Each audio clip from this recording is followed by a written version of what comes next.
Harold Peary Show.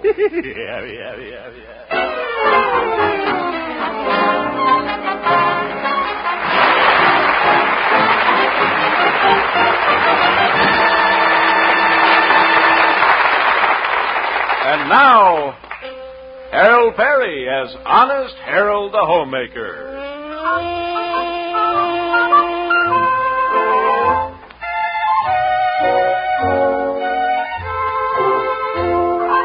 If you lived in Melrose Springs and you turned on your radio at 10 o'clock in the morning, you'd hear a program that's very popular with the ladies.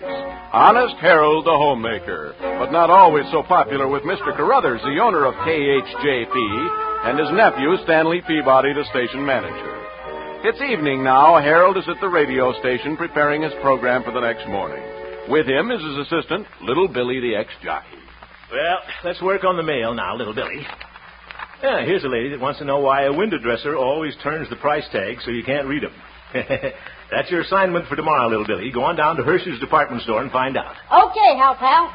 Here's some social items that our regular contributor from Asheville sent us. Oh, yes, Aunt Mary. Let's see. They're usually pretty good. Dear Harold, not much to report to you this week, except that we did have a little excitement here a few days back. Amy Streeter forgot and left her grandpa on the porch overnight. Yeah. Listen, this one isn't bad either. My cousin Joe was 32 this week. We don't know what to do with Joe. He hasn't made a... I've got an idea that'll really pep up your program. Oh, good. What is it, Billy? Why don't you give tips on the horse races? What? Please. Billy, let's forget the horse races. Who's that? I suppose it's Snoopy Poopy Peabody. Just because he's the manager around here, he thinks he can walk... Hello, Harold. Yeah. Hello, Ellie. Hello, Little Billy. Hello. Well, this is quite a surprise. I didn't know you were coming down to the station tonight. Yes, Stanley asked me to come down and help him take inventory. Oh, you're with Peabody, eh? Now, Harold, don't be jealous. Well, as long as you're here, guess we could have a cozy little chat. Yeah, let's have a cozy little chat. Billy, weren't you going home early tonight and look over a racing form or something? Go home and... Uh-oh, I get it. Yes, he gets it. You want me to look over a racing form while you look over a filly? Filly? That's silly, Billy. So long now, pal. Imagine that little jockey having an idea like that. Well, Philly, Evie? I just dropped in to say hello for a minute. Stanley's waiting for me. Stanley, huh? That professional nephew. That nincompoop. That... Oh, hello, Stanley. Nice seeing you. Hello, Ham. Taking inventory, eh, Stanley? Guess you counted in old Honest Harold the Homemaker. No, I was only counting the assets tonight. Liabilities tomorrow. Well, I led with my chin. Ready, Evelina? I'll take you home now. Well, Stanley, all through checking things around the station? Yes, of course.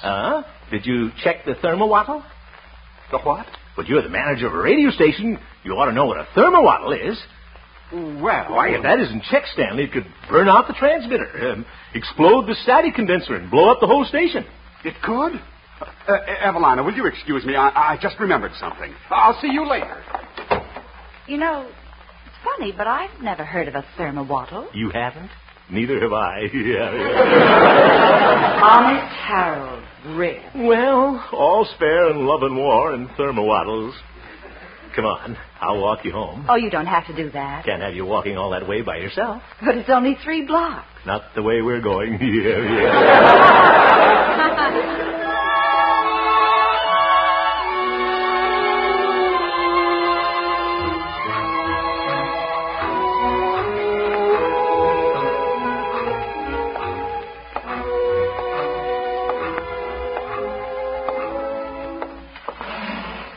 Come in, Harold. Yeah, thanks.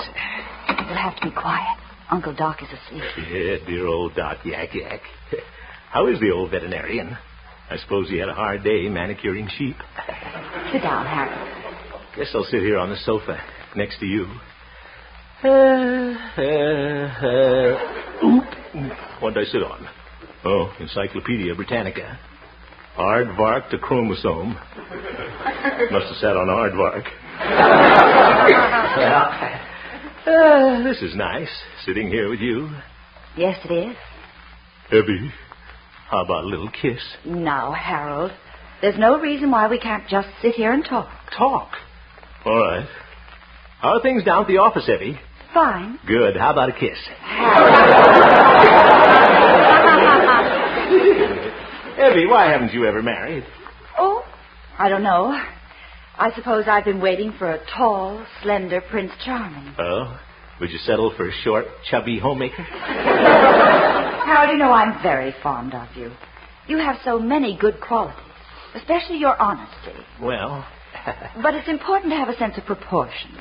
Sometimes you go off on impulsive crusades about inconsequential things. You tilt at windmills. I do? The last thing I tilted was a pinball machine. I feel like Don Quixote. Don Quixote? Don Quixote was a character in one of the great novels about old Spain. He was a crusader, too. Oh. He saw every windmill as an imaginary enemy and went charging into it with his lance. Oh, I wouldn't do that. Besides, there aren't any windmills in Melrose Springs. Oh, dear, I guess you'll never change. Evie, would it make any difference to you if I did? Well, it might. Well, if it means so much to you, I'll reform. No more tilting pinball and windmills. Do you really mean that, Harold? You bet I do. You know you mean an awful lot to me, Evelina. Remember when I used to sing this to you? Evelina, won't you ever take a shine to that moon? Remember? Evelina, ain't you bothered by that bobolink's tune? Tell me how long you gonna keep delaying the day. Don't you reckon it's wrong, trifling with your honey this way? Evelina, won't you pay a little mind to me soon?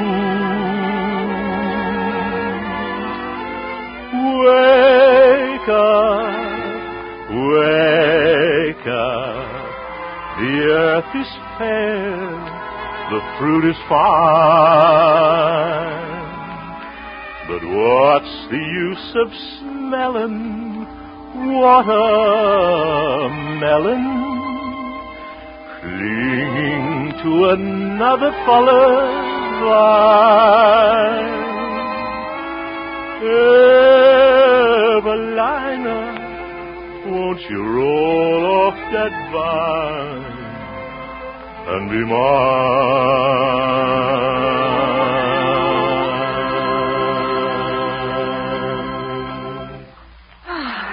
That was nice, Harold. You like it? Great. I'll sing another chorus. Hey, down there. Oh, it's old Doc Yak-Yak. What does the old horse doctor want now? Evelina, did one of my animals get loose? Why, no, Uncle. Thought I heard a jackass braying in the fire. I've been insulted. Good night, Evie.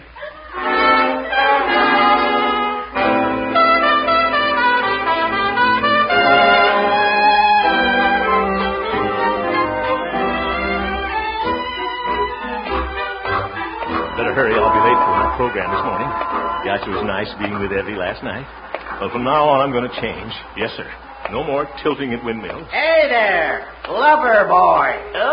Good morning, Doc. Morning, Harold. Yeah, see, you got your little satchel with you, Doc. You back in the veterinary business? On an emergency call. They got a warm nose down at the dog pound. Hey, you were getting a little cozy with my niece in the parlor last night. Weren't you, Dreamboat? How did you know? I snuck downstairs and took a look. Doc, you ought to be ashamed of yourself. I was kind of sorry. Didn't learn a thing. Evie is wonderful, Doc. She's going to make a new man out of me. Yes, sir. You're now looking at the new Harold Hemp. Don't look a bit better than the old one. No more going to bat over every... Say, Harold. Yeah? Heard something this morning that ought to interest an old crusader like you. What? City's planning to cut down that big elm tree on Main Street. The one by Hofstad's hardware store? They can't do that, Doc. Why, that tree is as old as Melrose Springs. She's leaning. Old man Hofstad claims it might fall on his store. Says it's like living under the hanging sword of Damocles. Why, the old crab, I defy the city to cut down that tree. Just wait till you hear my program this morning. Woodman, spare that tree. Touch not a single bough. For years it sheltered me, and I'll protect it. Oh. That's a nice poem, but it don't rhyme. I just remembered something, Doc. If the city wants to cut down that tree, it's no affair of mine. What? It's just another windmill. Oh, it's a tree. I'm not interested. Not one little bit, Doc. I'm through crusading over these little inconsequential things. Harold, are you sick? What? Let me feel your nose. Please, Doc. After all, what if they do cut down that elm tree? Just because the whole town's grown up around it? All the children played in its shade. Sweethearts carved their initials in it. Little birds had their happy homes there. See you later, Doc.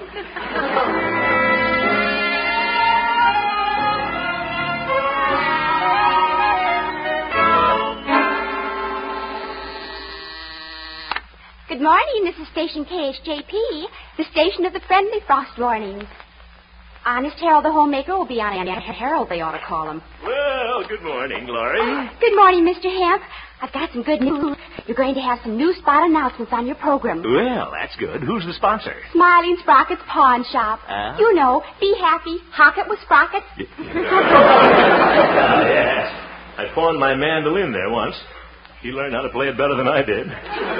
Oh, Mr. Hemp, I saw something in the paper this morning I think you ought to know. What's that? The city council vetoed the appropriation for pigeon feeding in Boomer Park. What? Why, those hard-hearted, nickel-nursing anti-pigeonists? They'll hear from Harold Hemp. Oh, I knew the pigeons could count on you. Yeah, absolutely. Just wait till I get on the air. I'll... Oop. No, I won't. I mustn't be a Don Quixote. Don who? Gloria, haven't you ever heard of Don Quixote? Oh, sure. I love his rumba music. Yeah, he plays like a windmill. See you later, Gloria. Oh, Mr. Hemp, I forgot to tell you. Mr. Peabody wants to see you in his office, and right away. Oh, he does, eh? Getting to be a habit. Well, all right. Bet he's mad because I sent him after a thermowaddle last night. Guess he found out there's no such thing. I don't know why I do things like that to Stanley. Yeah, I guess he'll read the riot act to me. Well, might as well go in and face the chin music. Well, good morning, Stanley. Hello, Hemp. Sit down. Yeah, thank you. That was pretty clever of you last night, sending me to look for that thermowaddle. Well... It took me 2 hours, but I finally found it. You did? I wonder what it is. But that wasn't what I wanted to see you about. Huh? Hemp, as you may be aware, my uncle, Mr. Carruthers, and the owner of this station, is attaining his 65th birthday next week. Good. The old skinflint. Obviously, an event like this calls for a celebration of major proportions. I want to make this a day that will burn forever in his memory. Something that will give him a real glow. We could set fire to his beard. This celebration must be well thought out, well planned. And an idea just popped into my head. It's going to be awfully lonesome in there.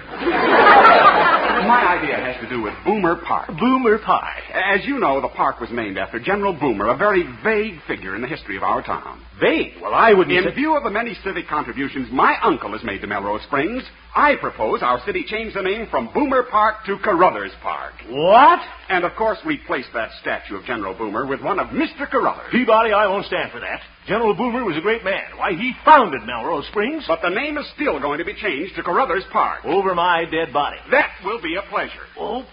But starting this morning, you will convince your listeners that you are heartily in favor of the idea. That's an order. You ought to be ashamed of yourself trying to put something like this over on the people of this town. I won't do it. It's against my principles. Honest Harold, this is no time for one of your stupid crusades. Don't you call... crusades? Oh, I almost forgot Evelina. What? Stanley? Yes. I despise myself for this, but I'll do it. Good. Well, I want you to know, Stanley, I'm only doing this for love. Harold. Not you, Peabody. I hate you.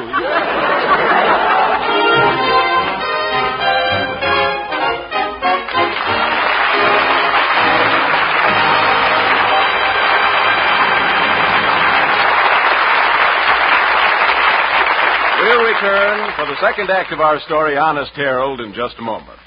3 more top stars check in next Sunday, October 1st, at CBS, The Star's Address. Amos and Andy will be back with the Kingfish and their other cronies, and Red Skelton will return for another great season of laughter with Junior, the Mean Widow Kid, Willie Lump Lump, and Deadeye the Cowboy. Be listening next Sunday night for the return of Amos and Andy and Red Skelton on most of these same CBS stations.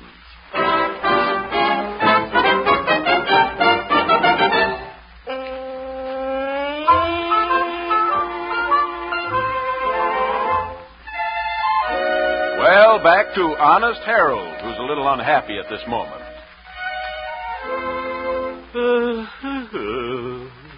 For the first time on his Happy Homemakers program, Honest Harold let the people of Melrose Springs down. You said it. Against all his instincts, he came out in favor of changing the name of Boomer Park to Carruthers Park. Yeah, I could bite my tongue off. It's late in the afternoon, and Honest Harold is slinking down the hall of the radio station. Good night, George. Probably didn't hear me. Good night, Jerry. Must be busy working on those W-4 forms. Good night. Snob. You might as well face it, Honest Harold. Ever since your program this morning, nobody's speaking to you. Good night, Harold. Good night, Peabody. There goes one windmill I ought to tilt. Relative. Yes, Gloria? Oh, gee, everybody's sure mad at you. Yeah, I'm aware of that, Gloria. Mr. Feeney called from the post office. There's a stack of letters there for you already. He said some of them threaten mayhem. What's that? Never mind, Gloria. Well, I think I'll run over and see Evelina. Mr. Hemp, do you want me to take the calls that come in for you? No, better not, Gloria. You're too young to hear the kind of language.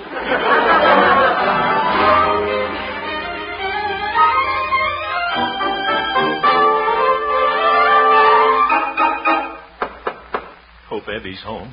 It'd be nice to talk to her. After all, I'm doing this for her. Oh, it's you. Good evening, Doc. Is Evie home? Nope. Oh, be home soon? Nope. Oh. She's still over at Carruthers. She's taking dictation from him, too. Oop. Mind if I come in a while, Doc? Can't stop you. Well, what's new? Carruthers Park.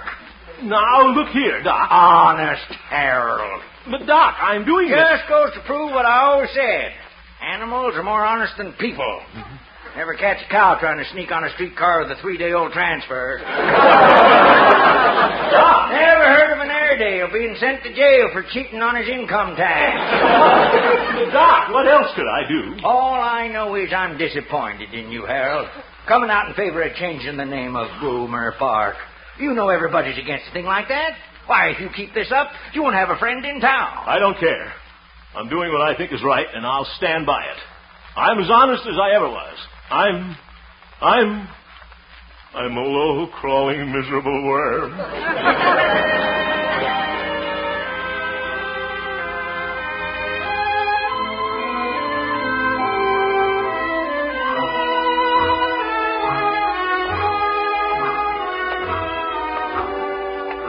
ought to go home. Mother will have a nice hot supper waiting for me. But I'm not hungry. Can't face anybody.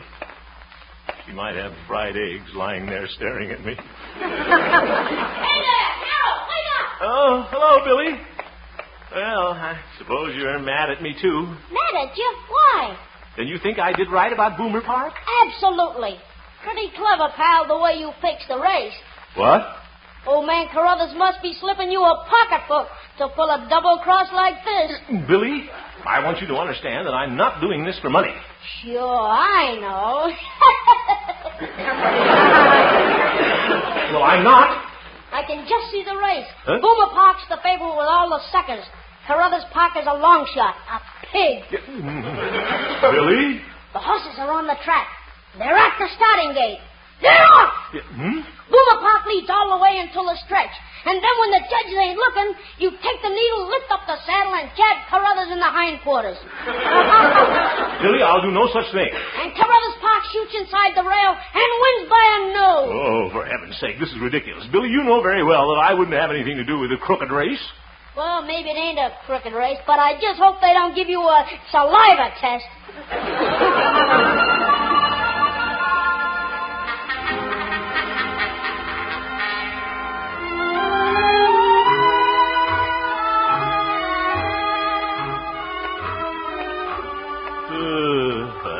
Why don't I go home?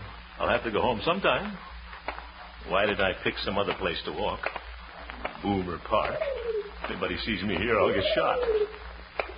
Oh, hello, little pigeon. Well, come here, nice pigeon. Whoop. Flew away. He's mad at me, too. What am I going to do? Who's that? General Boomer statue. Hello, General. How are things? Just think. Been sitting on that horse for 80 years. Must be getting saddle sore.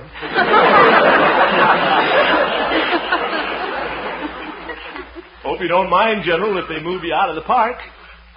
Maybe they'll put you out in the country someplace with no pigeons.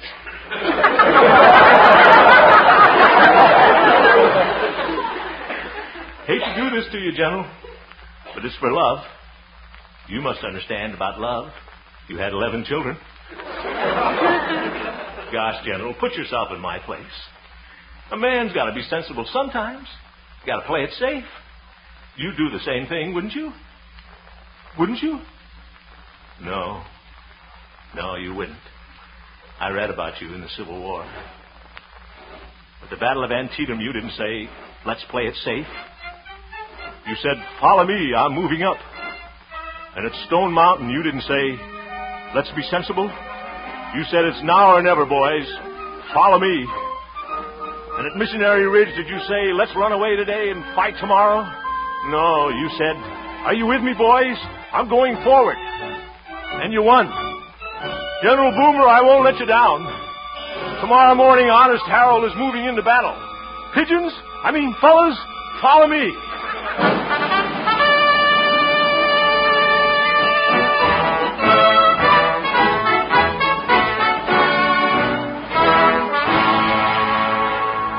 And so, listeners, this is Honest Harold the Homemaker telling you once again that I will oppose, and I urge all of you to oppose, any scheme to change the name of Boomer Park. And I'm sorry I gave you the wrong advice yesterday, girls, and I promise you I'll never let you down again. And that stands, no matter what uncle of what nephew might say. Hemp, have you gone mad? The static you just heard is Stanley Peabody. And so, folks, until tomorrow, if there is one, this is Honest Harold the Homemaker saying goodbye. And goodbye, General Boomer. Hemp, I'll have your head for this. Well, all I can say is, Stanley, you could use it. In case you're interested, do you know who was listening to your program? Mr. Carruthers. Mr. Carruthers? Was he upset? Oh, he wants to see you at his home immediately. And unless I'm mistaken, he'll give me orders to fire you. You've forgotten one thing, Stanley, old boy. His wife is one of my staunchest admirers. Why, she wouldn't let him fire me. For your information, Hemp, Mrs. Carruthers left on a trip to New York this morning. Oop, I should have gone with her.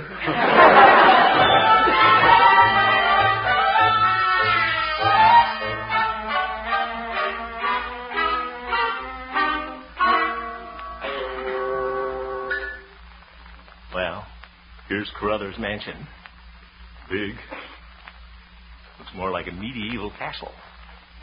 Probably has a torture chamber in the cellar for ex-employees.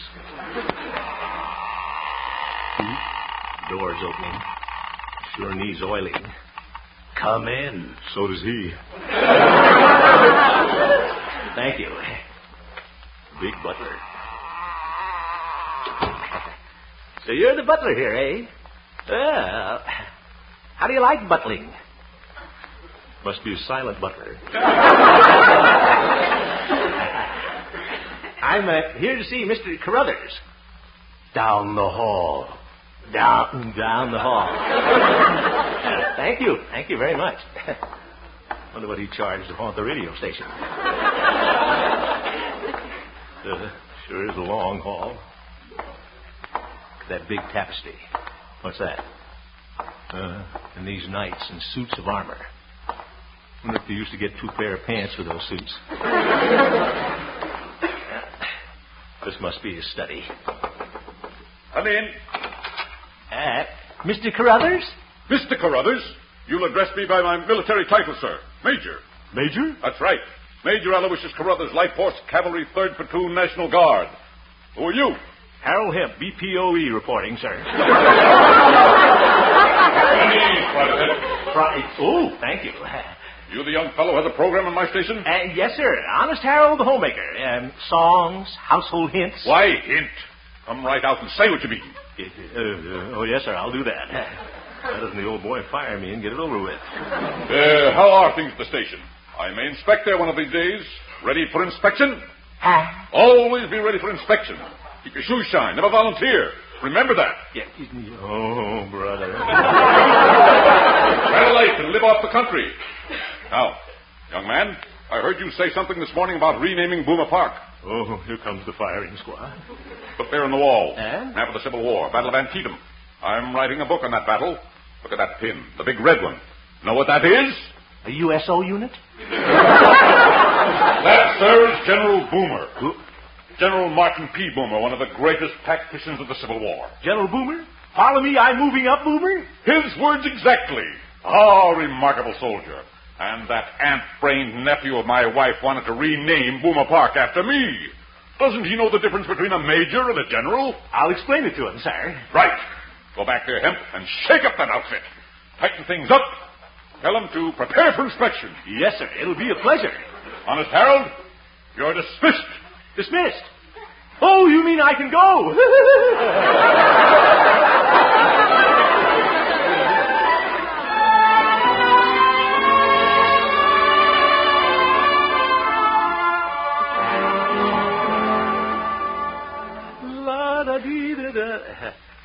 Evie.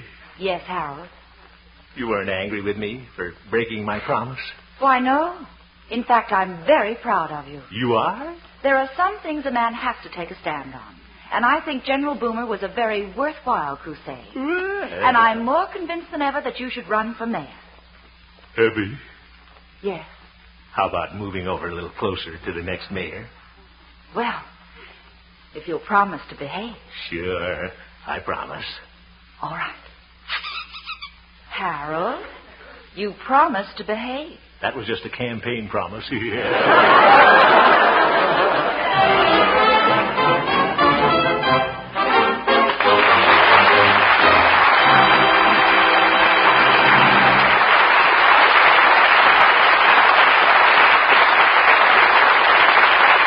just heard the Harold Peary Show, Honest Harold. The supporting players included Francis Robinson, Ken Peters, Jerry Marin, Jack Moyles, and Will Wright, and featured Gloria Holliday as Gloria and Joseph Kearns as Old Doc Yak Yak. Norman MacDonald directed, and the music was composed and conducted by Jack Meakin. Tonight's script was written by Gene Stone, Jack Robinson, and Dick Powell.